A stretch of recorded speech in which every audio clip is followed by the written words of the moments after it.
আসসালামু আলাইকুম। আজকে 20 জুলাই। আজকের আলুর বাজার আপডেট জানিয়ে দেবো কত টাকা ধরে যাচ্ছে সাদা ডায়মন্ড আলু, আর কোল্ড স্টোরে আলু কেমন পড়তেছে, কোল্ড স্টোরে কিছু পরিবর্তন এসেছে আলু পড়ার বিষয়, এটিও আপনাদেরকে আজকে জানিয়ে দেবো। পুরো বিষয়টি জুড়ে আমি সালাউদ্দিন আপনাদের সঙ্গে আছি। প্রথমে বলি যে আলুর বাজার সাদা ডায়মন্ড, সাদা যে ডায়মন্ড আলু আছে, সাদা ডায়মন্ড আলু আজকে কেনা বেচা হচ্ছে 14 টাকা থেকে শুরু করে সর্বোচ্চ 14.5 টাকা, 14 টাকা 75 পয়সা পর্যন্ত কেনা বেচা হচ্ছে। এটা সাদা ডায়মন্ড আলু। এবং লাল স্টিক আলু 13 টাকা থেকে শুরু করে 13.5 টাকা, 13 টাকা 75 পয়সা পর্যন্ত সর্বোচ্চ কেনা বেচা হচ্ছে। এটা হচ্ছে লাল স্টিক আলু, সাদা এবং লাল দুইটাই। আপনার যেটা বগুড়া এবং রংপুরের, বগুড়া এবং রংপুরে প্রায় সেম সেম বাজার।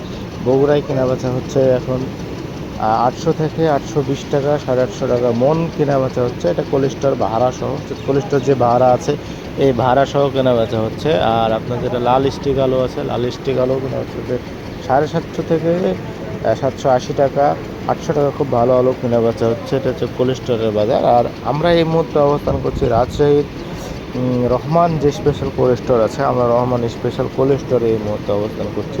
আরেকটি বিষয় আপনাদেরকে বলে রাখি যে কোল্ড স্টোরে যে পরিমাণ আলু এই মুহূর্তে পড়ার কথা সেই পরিমাণ আলু পড়ছে না। তার কারণ এই যে গত কয়েকদিন যে বৃষ্টি হলো, সারা বাংলাদেশ টানা যে বৃষ্টি হলো, এই বৃষ্টির কারণে যে একটা ভালো আলু পড়ার কথা সেটা পড়ছে না। কারণ মানুষ যে দাম, বর্তমান যে বাজার, এই বাজারে মানুষ আলু বিক্রয় করতে যাচ্ছে না।